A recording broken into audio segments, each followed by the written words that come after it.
sounded that with authority.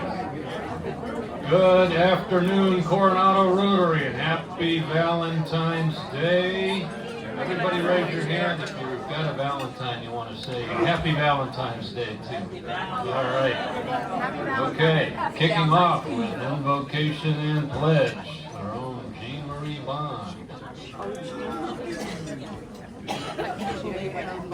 Megan Braun. Did you go skiing with us? I didn't see I was training with the Kansas City Chiefs, and that one got a little bit aggressive. Oh, I was trying to see if there was sweat. No, I'm a Swiftie.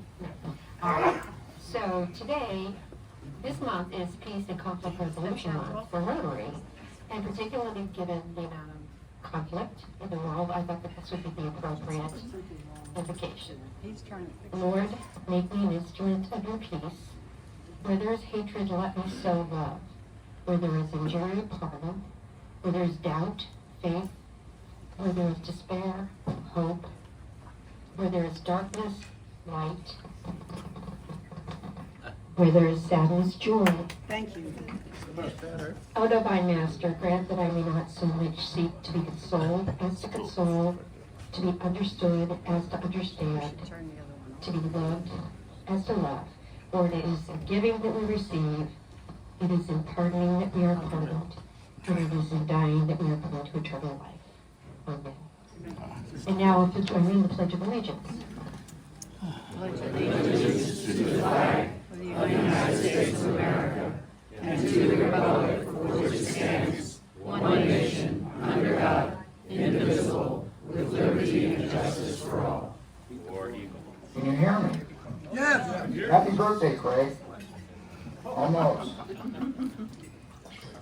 We have one visitor found us. Heavy equipment sales from the Old Mission Club. Please welcome Bob Chalfa. Now, guests of Rotarians starting on my left to your right. Hello, I'd like to introduce my guests. This is Brady, Vicky, and Lane Bobian. Thank you.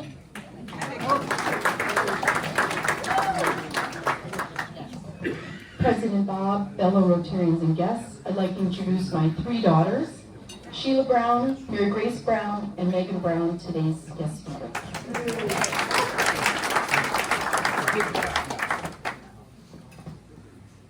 President Bob, I have a special guest, Margaret Trib. He was a Rotarian for 58 years in Northern California, just moved here, and he is joining our club.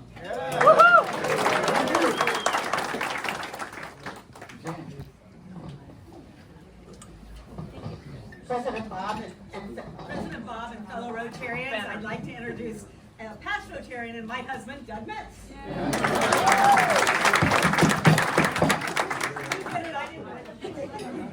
Always be man. Guys, thank you. All right, anybody in the far hinterland? That's it. Thank you, and we're still sort of working on the sound here, I think.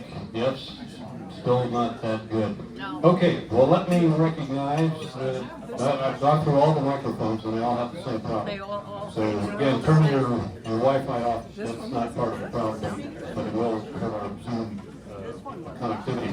Okay, Red Badgers, I'll call your name, and if you just hold your hand up or stand so we can continue. Roger, clap. Got a little accident here. Man down.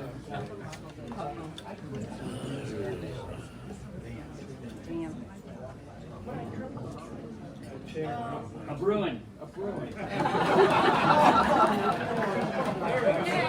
Okay, can we have a quick medical report? It's smiling and he's walking, and it's all good. And there's no blood. And then no blood. Okay. But he did get our attention. Okay. All right, back to Red Badgers. Roger, clap. Oh, there he is. Okay. Terry Curtin is not here.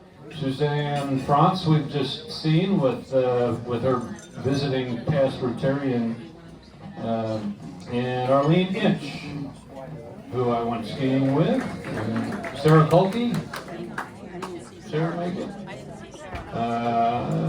Brian Smock, I did see. Brian? Where's Brian? There he is, okay. And Bob Weissman, I also saw. There's Bob. Andrew Gade. There's Andrew.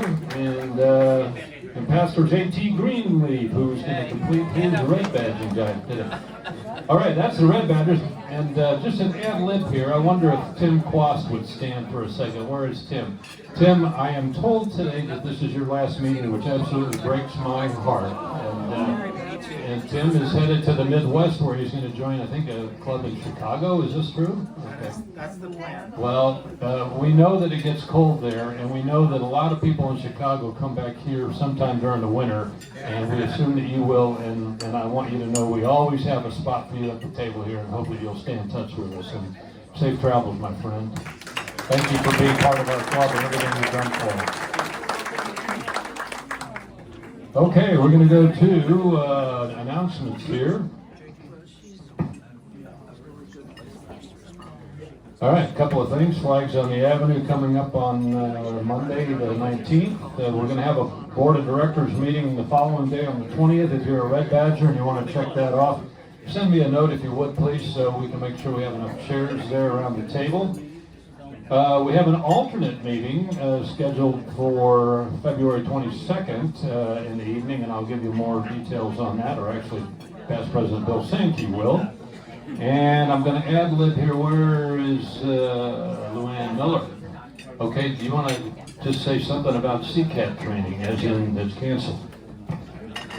Yeah, thank you, President Baum. So all of you, just so you know, that the CCAT classes have temporarily been canceled due to the rain that happened at the police department and the EOC training room that we use. So anybody will be having classes in the future as soon as that room gets finished. And anybody that got canceled, I'll send out all the upcoming classes. So just hang in there, but it'll be canceled for a few weeks probably. Thank you. Thanks, Past President Luann. Okay, and what's not up there is the social. So there was a little disconnect. I even put something out saying that it is tomorrow. It is not. It was last week at Carrolltown. If you didn't get the memo, and you're not getting the memo right now, don't go to Carol's tomorrow. She won't be there. We'll be drinking on her front doorstep. But the good news is that there is another one scheduled for March 7th. Not the 14th, the 7th, and it's going to be at John Duncan's, and we will give you more information on that next week. Okay? I think that's it for that slide. Next slide. Happy Valentine's Day, everybody. All right, and President Bill Sankey, are you here? Who is here? Next slide. I am. He did trip over me, just for the record. But by the way, it is Dan's birthday tomorrow. So let's all give him a round of applause. Happy birthday. Now the words are aware. I think we should. For he's a jolly good fellow. For he's a jolly good fellow. For he's a jolly good fellow. Even though he's Trojan, nobody can deny. Thank you, Ethel Merman. So, Casey and I have worked out what we hope will be an entertaining meeting for you guys. I'll do a little election history on Coronado. Anybody remember the Muffin Club, for example? You'll learn a little bit about that. And then Casey will do some sort of state of the city conversations. He and I will both be available for questions following that. And then you will play Stump, the trivia game. Luann has created some prizes. There'll be 10 trivia questions, courtesy the amazing trivia whiz that Casey Tanaka is. So come to the alternate meeting. Beer and pizza is not the best thing. It'll be Casey and me, but beer and pizza is good too. So thank you. Okay, I'm going to try this microphone again. This is now going over to Pat Stark for a quick pitch on the golf tournament. Thank you, President Bob. I have a couple things to say. First of all, we have about 5 weeks, a little less than 5 weeks till the golf tournament. We could use some more golfers yet. We're doing fine, but if you know somebody who plays golf, if you play golf, want to have 144 golfers, it'll be a better time for all of us. If you want to sponsor somebody, we're glad to have that too. But remember, this is the money that runs our club. This is the money that we use to do all the myriad of charitable things we do during the year, so that we don't have to constantly come to you as a group and ask for money. So you need to support these. In that line, there was a certain event that we shall not talk about last Sunday, and there were a number of people who thought that the evil empire from San Francisco was going to win, and they agreed to put up a certain amount of money, and that would be Dan. I know you're not feeling good, but your wallet feels even worse now. And Ted Sanford, who's already paid in, and Jim Kaufman, who's not here, and Michelle Ebert, who I know is not here because of her grandson. So I'm going to match that money, and we're going to use it to fund a foursome for the Navy, presuming we can get some folks. Simon's working on that. But it was a great game, and I enjoy you all putting up with my fanaticism. I don't want to throw rain on it, but if we could just have 10 seconds of quiet. They had a shooting where 9 people were shot at the celebration parade in Kansas City about 30 minutes ago.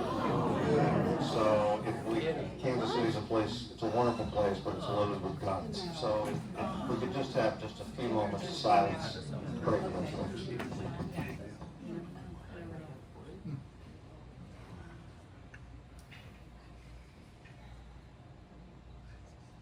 Thank you, President Bob.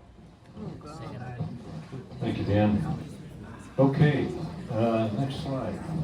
All right, quick announcement. Be fashionable. Stop by and see Sue Ryan and the apparel team and get your vest, $30. Next slide. What happened this week? All right, next slide. Well, the big one was trip to Fisher House on the 7th, and look at all that pizza. I wonder how much of that was left. Thanks Brent and Mary Griffin, Ginger Cox, Amanda Manier, and Tim Hodges. And boy, does that look good. And we got some feedback. They said it was the best pizza he'd ever had, one of the guests. Thank you, guys. All right, next slide. And our monthly social hour was held, as I said, last week, not this week. A good time had by all. Boy, they do look like they're having a good time. Next slide. And some of us decided to leave the state, and we went up and supported the International Skiing Fellowship of Rotarians. There were 17 of us, including significant others, and we don't have any pictures of the slopes up there, so we'll depend on some other folks for that. But this is what we did when we weren't skiing. We had a joint meeting of 3 Rotary clubs in Bend, Oregon, with us, and there's the ski moguls, as they've named themselves, up there enjoying a hot chocolate between slalom runs. Okay, I think that's. One more, and Heidi, did you have something you wanted to say about Interact? I just wanted to thank you, President and Wait, Heidi. Here we go. I did have a principal voice at one point. Okay, so thank you. I wanted to say thank you to each and every Rotarian that supported us individually and as a whole. We took our van down to Mexico. We joined 50 orphans. We had 13 of us. We brought more supplies. They said they had not received this many supplies in over a year from one individual group, which was our students. We did the drive at the high school, but we also had really amazing donations from some individuals here, and I can't thank you enough. We brought crafts. We played foursquare, volleyball, basketball. We were there for 5 hours. You can see up there, at that long table, we had lunch together. We toured the facility, and our hope is to go back in May. If you don't know, just real quick about the orphanage, I know they've been here and spoken a couple of times. They house 50 orphans, and within this one compound, they have like 3 mini homes. And there are 2 parents for each of these baby homes, basically inside, they're not actual parents. They're volunteers that do not have children themselves, and so that they have this sense of belonging in at home. And so we will be raising money as our Interact Club to help. In each one of these mini homes has couches that have been ripped and torn apart, and our goal is to raise money to at least maybe year by year to start replacing the couches that you cannot imagine, just the heart-wrenching feeling when you walk in and to see the deterioration that's there. So again, these are not supported by Mexico, it's supported by a group, and I know Rotary has been well connected with them for many years, Corazon de Vida. So everything is funded through here in the United States, but that funding is limited. So if you want to come with us in May, and I'll have more information once we get those dates solidified, we head on over, we're there for about 4 hours, and we come back. So thank you, thank you, thank you. Thank you, Heidi. Okay, we're going to move one item ahead in the schedule here, and that'll be a Rotary Minute from JT and a badge pull. Come on up, Frank. And while they're coming, I'm going to rewind to the guest portion, and I forgot to introduce my guest and my Valentine, Kathy Cunningham, who's joining me at the table. Thank you, President Bob, fellow Rotarians. I want to tell you about a project that was announced January 11th of this year. It's a strategic partnership between Rotary International and the United Nations Environment Program, and it's called Community Action for Fresh Water. It's a program that they're using to protect freshwater ecosystems. You know, there's a lot of conversation about coral reefs and issues with seawater acidification and loss of coral, but this is a freshwater project, and it is to face the challenges that are brought to freshwater ecosystems like pollution, climate change, habitat degradation. And it includes global monitoring of freshwater systems as well as conservation efforts. And the expectation is that it will give Rotary members to begin with waterways that are in their own communities. Now, we don't have any fresh water for us, but you think about the San Diego River as a potential place. Gordon McAnally is quoted as saying, through this collaboration, our members will bring local solutions to global challenges directly impacting the health and sustainability of their communities. This includes cleanup, conservation, education initiatives, water conservation, monitoring, and habitat restoration. And this program builds on the success of the Adopt a River for Sustainable Development that was piloted by the District 9212, which includes Eritrea, Ethiopia, Kenya, and South Sudan. And this project is being funded initially for 3 years. All right, I think that's sufficient to pull the red sticker. I'm just making it easy for you. All right, JT, as that comes off, you are about to be our newest blue badge wearing Rotarian in Coronado. There you go. I see no red. Congratulations. Thank you. And Frank, thank you for bringing JT into the club and being a great sponsor. Good. Okay. All right. Welcome, you. I am going to turn the mic over to Natalie Bailey, who will introduce esteemed members of our head table and talk to you about something we've been doing. Thank you so much. So I'm here today because we have been privileged with a very generous donation in honor of Ron Bobian. Thank you so much to Vicki, Lane, and Brady for this amazing support and for being here today. The funds have been donated to the Coronado Rotary Foundation, and they'll be divided evenly into 3 different categories. One is going to go into 1,000 Smiles, which Bob is here to talk to us about in a few minutes. Another portion will be going into Limbs of Freedom, and then the third portion into our Rotary general funds for club projects. So we'll be presenting the 1,000 Smiles check today, but first I did want to give a quick update on Limbs of Freedom. Bob and Herb wanted to reiterate how important Ron Bobian's donations in the past have, and in the future, have been helping with the project, especially with costs increasing with inflation and trying to get more patients in. The group tries to do about 3 to 4 trips a year and the next clinic is going to be in March. I did get a list of patients and all their names, which I cannot violate HIPAA about. And it looks like the next trip in March, there's going to be a total of 12 patients being scanned for prosthetic limbs, and 9 patients coming in for trying on and delivering those. The amount of patients they can see truly depends on the funds from our project and from generous donations. In a second, I'm going to introduce Bob, and he's going to talk about 1,000 Smiles. But first, I think we'll do the check presentation. Okay. And Vicki and Lane and Brady, if you'd like to come up for that, we're going to do a little picture. And Bob, too.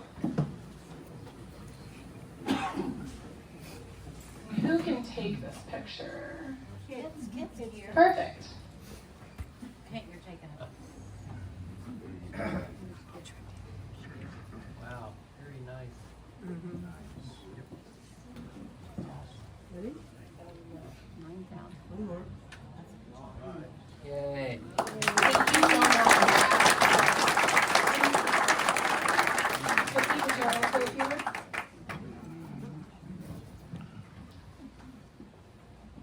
Ron Bobian almost quit Rotary.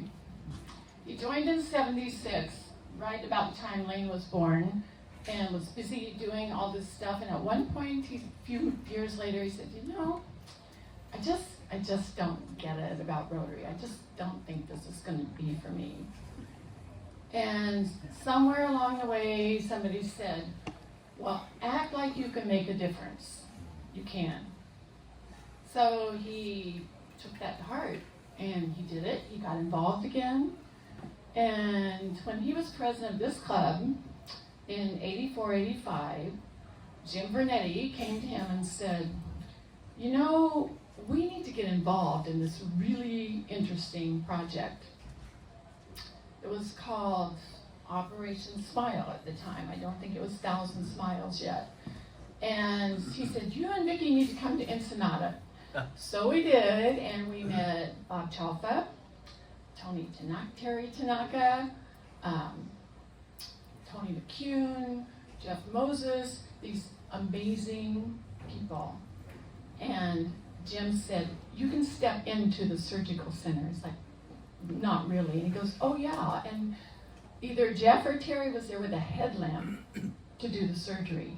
They had no lighting. And Ron said, "You know, we're going to do this." And it's interesting, Heidi brought up the orphanage when Ron was district governor in '94, '95. He had a project of getting rice. Every club in the district got hundreds of pounds of rice to take to the clinics, to the orphanages, to the churches in Ensenada.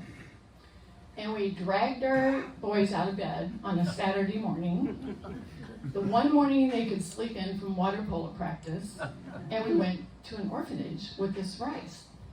And I'm not sure if it was the same one, but as soon as we walked in the door, these littles ran up to them and jumped in their arms. And we got ready to leave, and they said, "Well, we can't go because they cry when we put them down." So they'll put the rice up on hanging things so that the rodents wouldn't get into them outside. And it made a difference for them to see it. And I have to tell you that a large portion of this donation in Ron's name, is from a friend of Lane and Brady's. Not one of my friends. I know the young man, but it made a difference. Their connection with him for you, and you are still making a difference. Thank you so much. Thank you. And now we're going to hear a little bit more about the 1,000 Smiles program. I think you have a couple minutes, Bob. Take it away. You gotta be kidding. A Rotarian never can limit himself to 2 minutes. I would like to greet all of you on behalf of Thousand Smiles Foundation and on Old Mission Rotary Club. And Thousand Smiles is an interesting project. We started it, I think, 39 years ago. If you're doing the math, I was 10 years old, I think. Not true. But it started out as a project to raise $3,500 to buy some surgical instruments. And it was going to be back to the pancake breakfast after that. That was the only objective we had. We didn't know anything about Thousand Smiles. We didn't know anything about surgery. We weren't dentists. Terry Tanaka from Chula Vista Club came in. Jim Vernetti came in. And I don't know how it got to where it is now, but we have treated about 20,000 dental patients and just under 2,000 surgical patients in the last 39 years. And we keep on going. I would like to thank you and really thank the Vernetti family and for the donation. That's very important. We live off donations, so thank you all. Thank you, Bob, and thank you so much for joining us today. Okay, well, it's my distinct pleasure to turn the microphone over to our own Jane Braun, who will introduce a really exciting speaker with a really exciting topic today. Jane. Thank you, President Bob. So both Megan and I were introduced to the Coronado Rotary Club when she was selected as a student athlete in the spring of 2005, nominated by Randy Burgess. Megan played the position of goalie for Coronado High School, and then went on to play at the University of California, Irvine, Division I NCAA sport there. But what a pleasure it was to sit with the Bovian family today at lunch, because we share that just immense pride that we have with our relationship with Randy Burgess and the difference that he's made in so many student athletes' lives. It was because Megan was a student athlete that she was selected as a Rhodes Scholar upon her graduation from the University of California, Irvine, where she did graduate summa cum laude.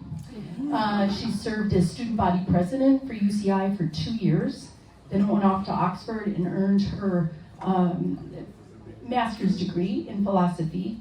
From there, she went to Yale Law School, and after Yale, she had a number of clerkships, and the most significant one that President Bob, I think from the time you were president-elect, said, I want to get Megan back to speak to Rotary. This is her third time to talk about her experience when she clerked for Chief Justice John Roberts. Megan Braun.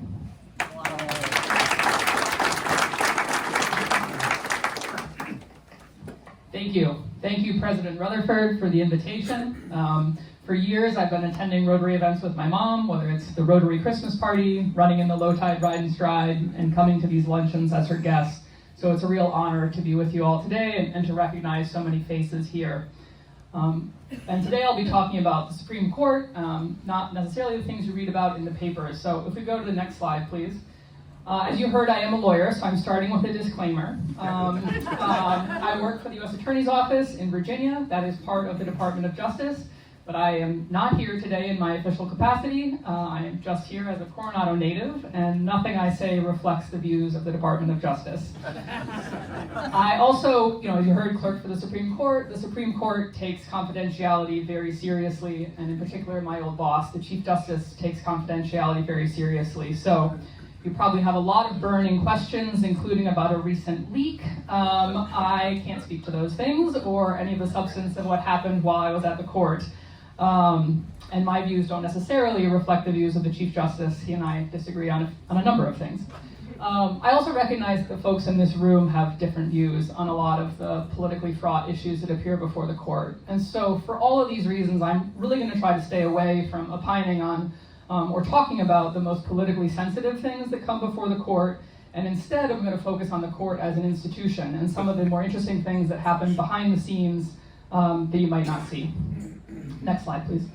So what we're going to cover today is first the Supreme Court's shadow docket, and I'll explain what that term means in a minute, but it's a good inside baseball term that you should file away for your next cocktail party. And then we'll focus on rules of civility and the norms that the Supreme Court has created that help it maintain collegiality in the midst of some pretty contentious work. Next slide, please. So the shadow docket, what does this mean? The shadow docket of the Supreme Court refers to everything except the merits cases. And merits cases are the types of things you read about in the papers. The court grants about 70 to 80 cases a year. It's actually a little less in the last couple of years. And those cases get extensive preparation and engagement by the justices and the parties. So there'll be a lot of briefing. The briefing will total hundreds of pages. There will be oral arguments. There will be months of drafting of opinions. And all told, from when the parties come to the court and ask for their case to be heard till when they get their final decision, it'll often be at least a year that elapses. And there'll be a lot of time spent by the justices, and there'll be a lot of attention by the media on those cases.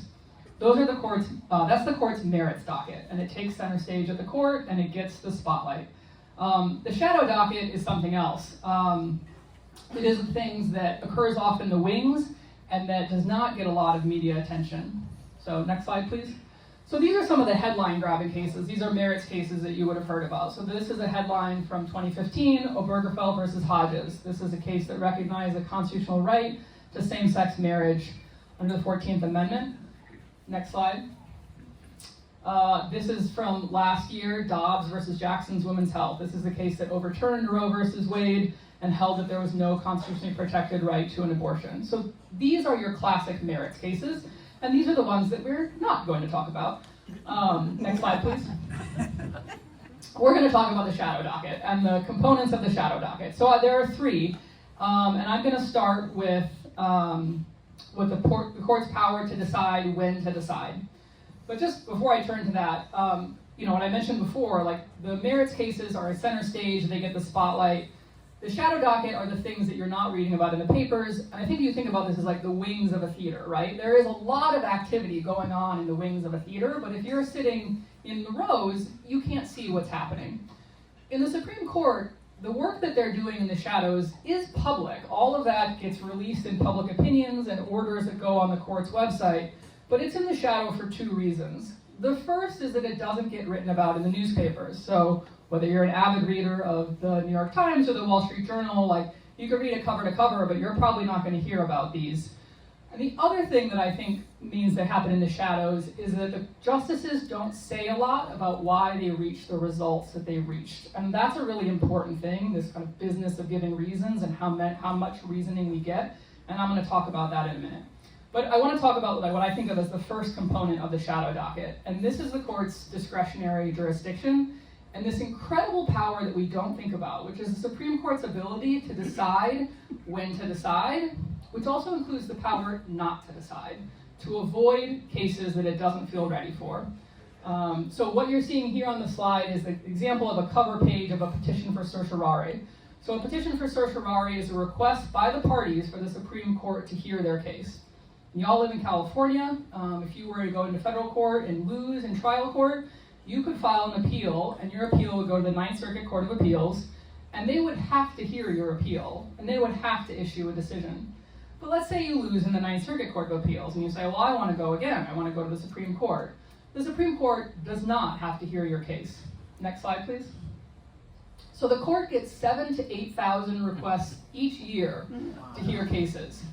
And of those, it takes 70 to 80, and more like 60 in the last couple of years. So less than 1% of the requests for cases to be heard will actually be granted. And so how does the court decide what, of the 7 or 8,000, which cases they're going to hear? Well, the first thing to keep in mind is the Supreme Court is not in the business of error correction. So if you file a petition and you say, look, the lower court, they screwed up, they got the facts wrong, they got the law wrong, the Supreme Court will not care, and they will not grant your petition. Why is that? It's not that they're insensitive, it's just that if it's a mistake that just affects the litigants in that case, it's not important enough to merit their time. There could be hundreds of those cases each year, and they don't have the time to decide all of them. So the court is only interested in deciding what they consider important questions of federal law. And I think there are two big buckets here that I would draw your attention to. The first is when there's a conflict between the courts. So if, say, the Ninth Circuit, includes California, issues a legal decision on the same subject as the Second Circuit, which includes New York, and those two decisions conflict, That's a conflict. We call that a circuit split. Two different circuits have gone in divergent directions.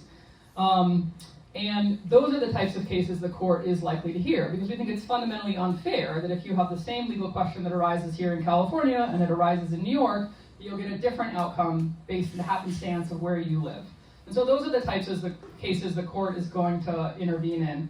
And that's kind of the mainstay of their docket. And a lot of these actually aren't that controversial, right? It's just that, like, it doesn't necessarily matter what the rule is, we just need a uniform rule. So how we read language about whether you have 90 days to file your petition, like, you know, exactly how that should be read, we just need a rule that everyone understands. And so a lot of those are just kind of conflicts between lower courts that the Supreme Court needs to clean up. The second category of cases the court's going to grant, and these are the ones you're more apt to read about in the paper, are those that involve important and novel questions of federal law. So that can be about the meaning of a federal statute, the meaning of a constitutional provision, and for those, the court might hear them very quickly without waiting long for the lower courts to engage with an issue. And I think you often see this in cases involving the presidential administration. So I clerked in 2019, 2020, when President Trump was in office, and we had a lot of high-profile cases that came up, and they basically came straight to the Supreme Court. An example of that were the cases about the subpoenas that went to President Trump as part of congressional investigations or criminal investigations in New York. The president insisted he wasn't obligated to turn over those documents. And as soon as there were decisions on those cases, it was pretty clear the Supreme Court would have to intervene, right? If there's a question about presidential powers, that's the sort of thing that needs to go to the Supreme Court. So these are the types of the kind of things where the court will exercise its power to decide. But why is this power to decide when to decide so important? The first, and I think this is the most critical, is that it lets the Supreme Court stay out of the political fray. The ability to decide not to hear a case is immensely important if you want to maintain your legitimacy as a kind of less political branch. And I think the best example of this maybe comes out of the Vietnam War, where there are a lot of cases that went up to the Supreme Court that in one way or another asked the Supreme Court to opine on the constitutionality of the Vietnam War. And at every turn, the Supreme Court denied those cases. It said, this is not for us to decide, right? This is a contentious issue in the country, but this is something that needs to be worked out with the political branches. So if you disagree with the war, right, you take that to Congress, you vote on it, but it's not for the Supreme Court to decide whether this war is lawful. Another reason I think this is really important is timing. It lets the court be patient and bide its time until issues are mature enough that it can basically give them their best assessment. And so often what we're seeing is the court will wait for a long period of time before it engages with an issue. And you're probably familiar with this from your own life, right? Sometimes decisions are thrust upon you, and you might not make as good a decision as you would have if you had more time to deliberate. So often what the Supreme Court is doing is just sitting on its hands and letting the lower courts kind of muddle through, and then watching and reading their reasoning, and eventually it will intervene. Next slide. And I think the best example of this in recent years is the Second Amendment. So in 2008, in a case called District of Columbia versus Heller, the Supreme Court recognized that there was an individual right to bear arms, to have a firearm in the home. And at the time, that was a relatively new interpretation of the Constitution, and the court announced this right. But what it didn't do was it wasn't clear about what the test would be. So if you have a right to bear arms, how far does that right go? Does it extend to the right to possess a machine gun? Can you mount that machine gun on the back of your truck and drive it down Orange Avenue? That's a question. We still don't know the answer to that. But the court didn't have a test, and I think it just didn't feel ready to kind of say what the Second Amendment standard would be. And so what we saw happen is they had another kind of narrow case that they dealt with 2 years later, but then they basically waited almost 15 years to hear another major Second Amendment case, and it wasn't until 2022, basically just last year, that they took another big Second Amendment case and they finally said, this is the standard that we're going to use to assess gun rights in this country. So that ability to be patient and let the lower court struggle with an issue for a long time is important for the Supreme Court. The last thing on this is I think part of what the court is doing is it's trying to choose the right case. And you see this in the context of the Second Amendment. I mean, if the court takes a case on assault rifles, that's a much harder question to decide than what they took in Bruin, which Bruin was a case about concealed carry permits. So it's a much narrower issue, and often the court wants to move incrementally and kind of bite off issues bit by bit. And so this power to decide lets them kind of look across the country. There might be 30, 100 gun cases that are waiting and people are asking the court to review, and it's going to decide which of the ones it thinks will give it the best chance to make a good decision.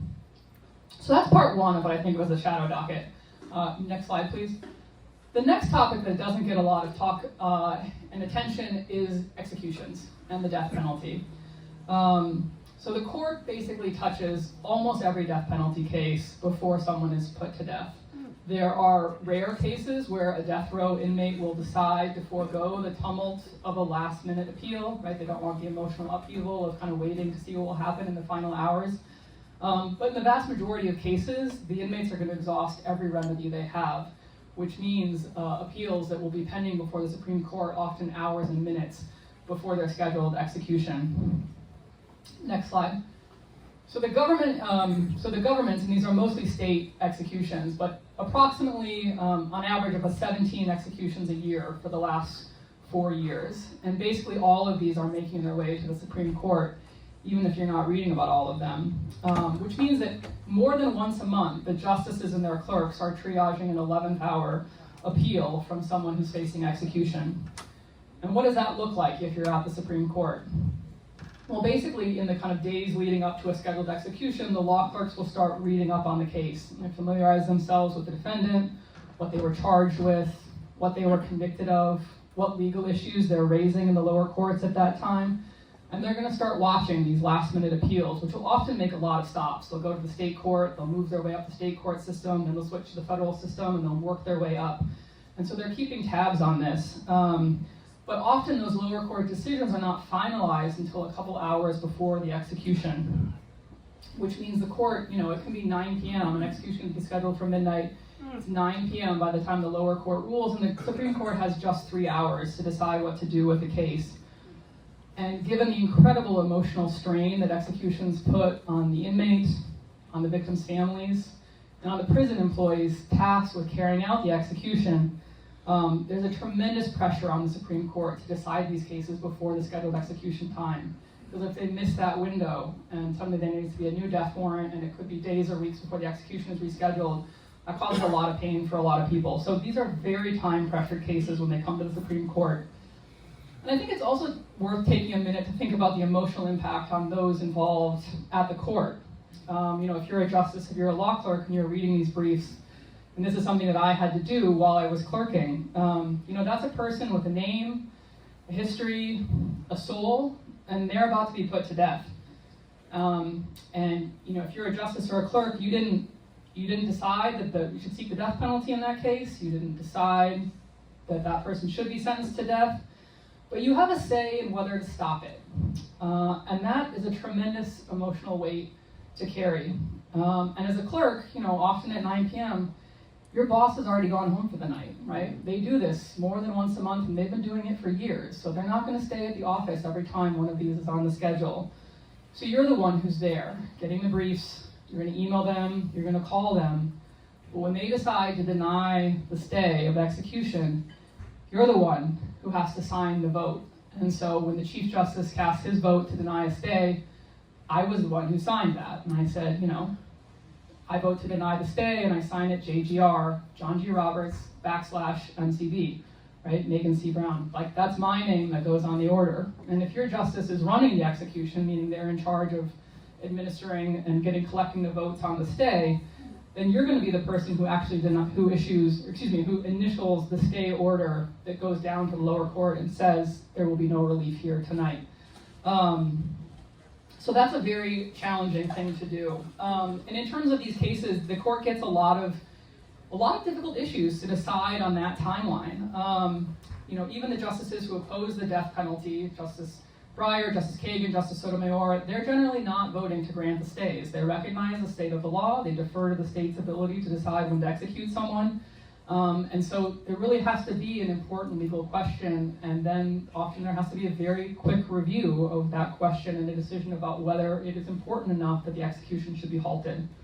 So what types of things come up in this, the death penalty docket, if you will? A lot of these are challenges to the manner of execution. So in the US right now, the most common method of execution is lethal injection, and that involves a 3-drug combination. One drug paralyzes the person, the other sedates them, and the third stops their heart. It's incredibly controversial. A lot of pharmaceutical companies no longer want to be associated with the death penalty, so they've made it difficult to get access to their drugs. And ironically, what that has meant in recent years is it's the sedative drug that is most difficult for prisons to get their hands on. And they've increasingly been experimenting with different drugs, but there's not a lot of research on those drugs, and there's often arguments by those about to be put to death that they're going to be subject to extreme pain, but no one's going to know it because they've been paralyzed. So there's a lot of these issues that are kind of constantly coming before the court with very little time. Another thing you might have read about in the papers from 3 weeks ago is there was a new method of execution that was just deployed, which is basically suffocation by nitrogen gas. So inhaling nitrogen is called nitrogen hypoxia. When your lungs spasm when you can't breathe, it's because your lungs are conditioned to expand and contract and take in air. And if you forget to breathe for whatever reason, your lungs will let you know by spasming. But your lungs are not actually responding to the presence of oxygen. So if you're breathing a gas and you continue to inhale and exhale, your lungs won't spasm. So the idea is that you could basically suffocate someone with nitrogen gas in a way that doesn't cause them a lot of distress and anguish. And so this is a method a state recently used. And there was a last-minute stay request that went to the Supreme Court. This is an issue the Supreme Court has never decided on. There have been merits cases about whether it is constitutional under the 8th Amendment to kill someone using lethal injection. There has never been a decision about nitrogen gas, and the Supreme Court decided to stay out of this one. They denied the stay over the dissent of 3 justices, Justice Sotomayor, Justice Kagan, and Justice Jackson. So these are some of the issues that are playing out behind the scenes. Another interesting area we've seen in recent years is debates about religious rights. So in 2019, the state of Alabama, which generally allows Christian spiritual advisors to accompany inmates into the death chamber, they denied a Muslim inmate a right to bring an imam in with him to counsel him in his last moments. And the Supreme Court denied a stay in that case and said they weren't going to intervene. And this is actually one of the cases on what I would call the shadow docket that got some public attention. There was a lot of writing in the press, and the court got a lot of criticism, including from groups that normally support the death penalty, saying this is unjust, right? If any religion has a right to a spiritual advisor, then they all do. And a few months later, the court got a very similar case, this time out of the state of Texas, involving a Buddhist inmate who wanted a spiritual advisor to be present. And in that instance, they did intervene, and they did grant a stay. And they said, Texas, if you're going to do this, you have to treat all religions the same. And I think this really illustrates the importance of the public attention on this kind of more fringe area of the court's docket and why it matters that we're all paying attention. Next slide. Oh, I forgot about this one. Anyway, this is some headlines about some of the recent ones, the ones that did get a little press attention. If we go to the next slide, please. So the last category of things I'm going to talk about from the shadow docket are emergency motions. And we've seen a sudden spike in emergency motions in recent years. So the kind of classic examples of the emergency motions would be the stays of execution that we just talked about. Beyond those, emergency motions used to be very rare. The most classic example of an emergency motion you all would have heard about is Bush versus Gore. During the 2020 presidential election, where there was a kind of emergency request for the Supreme Court to intervene and stop the recount in Florida.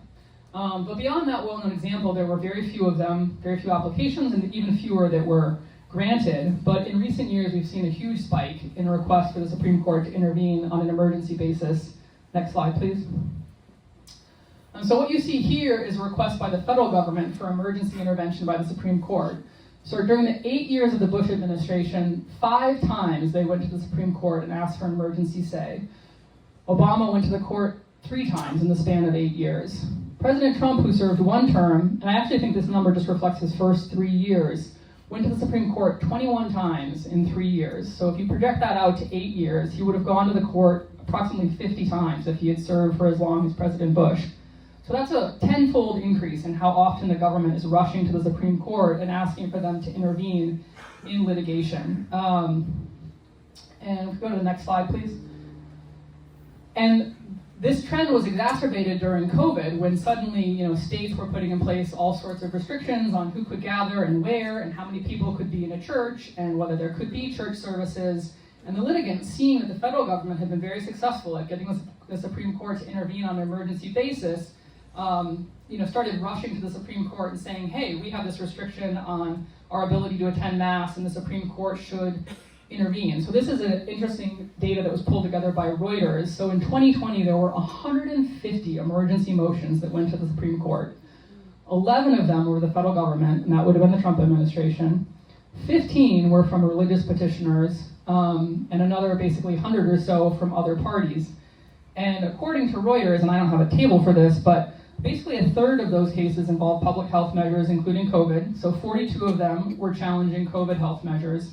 And I think another 20 or so involved religious rights. So this is, this is an example of just a tremendous pressure on the Supreme Court to kind of intervene in a short-term basis. They also got a lot of requests to intervene in election-related things. So restrictions on where people could gather and things like that related to voting in the early days of COVID. And why is this important? Well, I think there are a couple of things that I want to highlight about this. Like we talked about before, generally a case will be pending before the Supreme Court for a year. Like, that's a lot of time for careful consideration. And before it got to the Supreme Court, it probably spent 2 years, at least, winding its way through the lower courts. And this kind of rapid move to the Supreme Court creates a lot of challenges. The first part is sometimes it's unnecessary intervention. So we all know from life, sometimes problems solve themselves, and we just need to stand back. And here, often the court is getting dragged into problems that might otherwise resolve themselves because there's so much pressure to intervene quickly. Another major problem is that it pulls the court into the political fray. And so, generally the court could sit back and say, we don't want to get involved in these kind of gun questions, or we're going to let this play out on the COVID stuff in terms of masking and hand sanitizing, and let's just see how the lower courts handle it for a little while. They didn't get to do that these days, right? They were getting involved. They became the tip of the spear rather than ones bringing up the rear. And the other problem is that these are often the most controversial questions. So of the court's 70 to 80 cases, usually less than a quarter of them are decided by a 5-4 vote. A lot of them actually get decided 9-0 or 8-1. There's a lot of consensus often on the questions. But these emergency motions are coming up in the most contentious questions where we start to see a lot more 5-4 splits, which put a lot of pressure on the Supreme Court and the relationships between the justices. Another big problem is less deliberation, right? The justices don't have time to talk about them. Just like when these days of execution requests come with 3 hours left on the clock, they don't have time to get together and have a conference call. Like, the justice is just going to talk to their clerk, and they might call one of their colleagues, maybe one, but they're not all going to talk to each other. And in these emergency motions, they don't have a lot of time to deliberate. It's not like they're going to have an hour-long oral argument where they're basically talking to each other, using the parties as a foil. They're not going to gather around their conference table and talk about what to do. They're not going to exchange memos on it. It's going to happen very quickly, and I think we end up with poor decisions for it. Another point that's related to that is that these decisions aren't subject to the discipline of writing out your conclusions. In the law, we sometimes talk about an opinion that won't write. What that means is that you reach a conclusion about what the outcome should be, and you sit down, you try to write a 30-page opinion explaining why that's the right outcome. And sometimes, in the process of doing that, you realize, I just can't explain why this is the right outcome. I think I might have been wrong. I need to reach a narrower result, or I need to reach a different result. And so, writing is really the act of organized thinking, and it's very disciplining. And when the justices are not writing out their reasoning, I would venture to say they're not thinking as well as they otherwise could. And that's not a criticism, it's not political, it's just the truth, right? If you're deciding something without writing through your reasoning, it's not going to be as careful. And the last thing I think is problematic, and I think we really saw this during COVID, is that decisions without reasoning are not very helpful.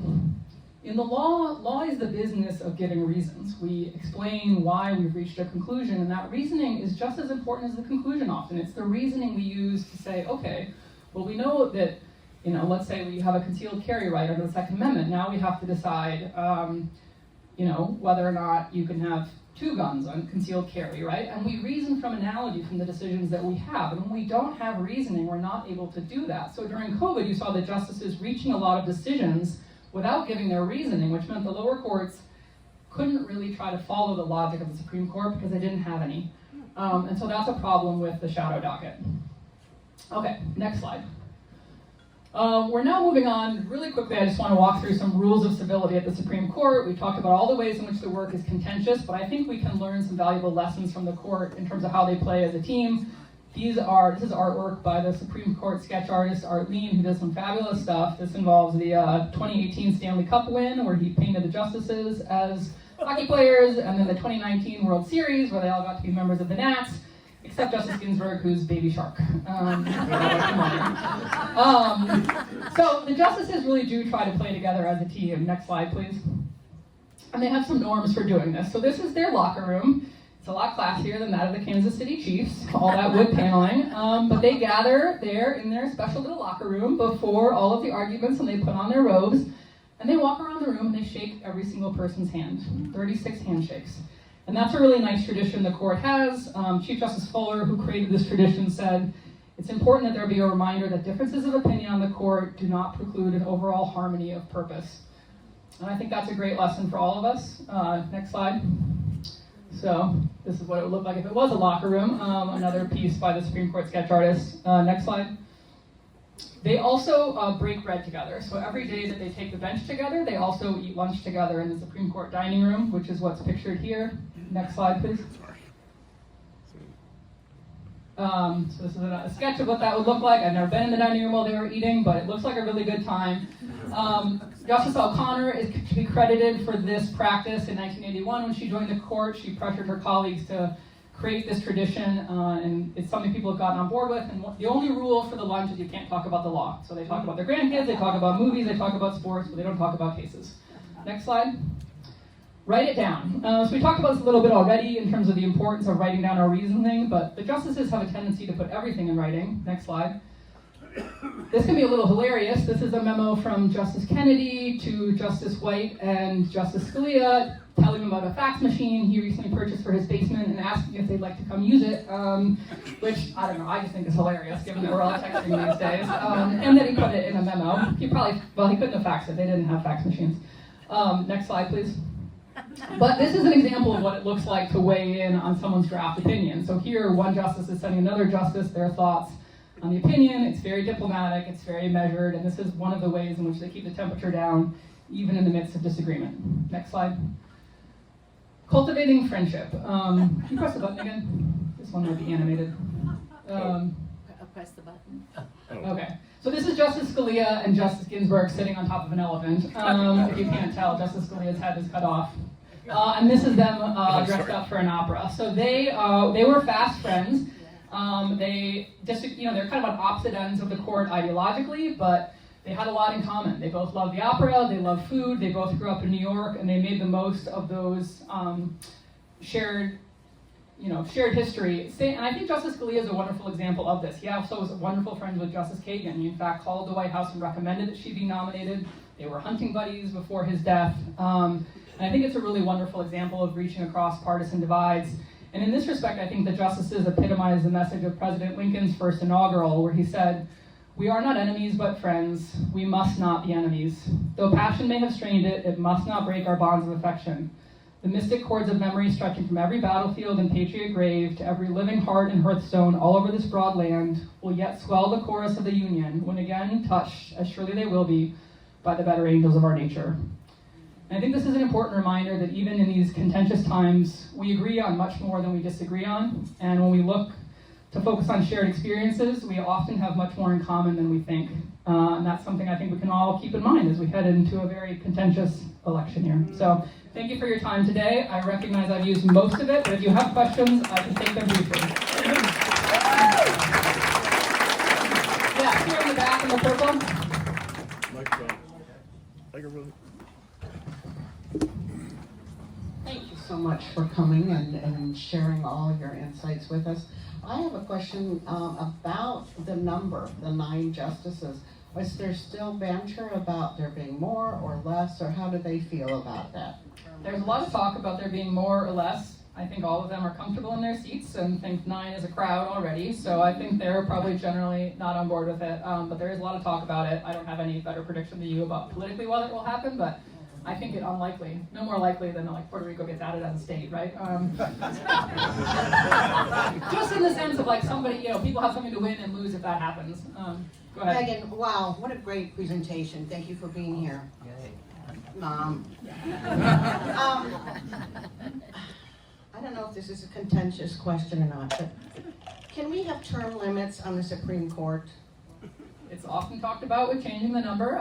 There's a growing support for it, and it may happen, particularly as the justices serve longer and longer. There's currently quite a fight on the federal circuit about a justice who's served into her 90s, who's arguably become senile, like the court is trying to kind of push her out, and so there are questions about at what point do people stop being effective, and it'll be interesting to see whether there's a political will to make that happen.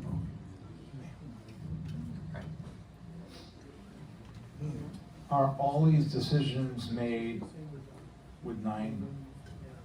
Yes, they're almost all decided with 9, although occasionally a justice will need to recuse themselves. So Justice Kagan served as Solicitor General of the United States, where she was the chief lawyer in the Department of Justice handling Supreme Court litigation. During that time, she touched a lot of cases, and every single time one of those cases comes before the Supreme Court, she recuses herself. Justice Gorsuch is still recusing himself from cases that came before the 10th Circuit when he was sitting there. So occasionally there are recusals, but other than that, it's all 9. Okay, thank you very much. Megan, before you leave, let me present you a small token to represent our pleasure of having you as a speaker. It's just a little coin with our 4-way test on one side, and it's interesting that 4-way test probably could be a hallmark for the Supreme Court as well. Seriously, each one of those questions has a piece of it there. So, all right, quick Supreme Court trivia. Before Justice Jackson took her seat, all 9 justices hailed from which 2 law schools? Yale and Harvard. And where did you go? Yale. Okay. Second trivia question. Of all the Supreme Court justices, how many served as clerks for Supreme Court justices before they eventually? Pretty much. I think it's not all of them, but it's an indicator. And so anyway, I expect that in some future Rotary meeting, a future Supreme Court justice who may be in this room today may come and share her experiences. So, leaving you with that wonderful thought, and Megan, thank you so much for coming, and thank you, Jane, for bringing her in. And we're going to close by simply planting the seed for next week, which is going to be our annual speech contest at the Coronado Cays Yacht Club. And in the meantime, go out and remember service above self. So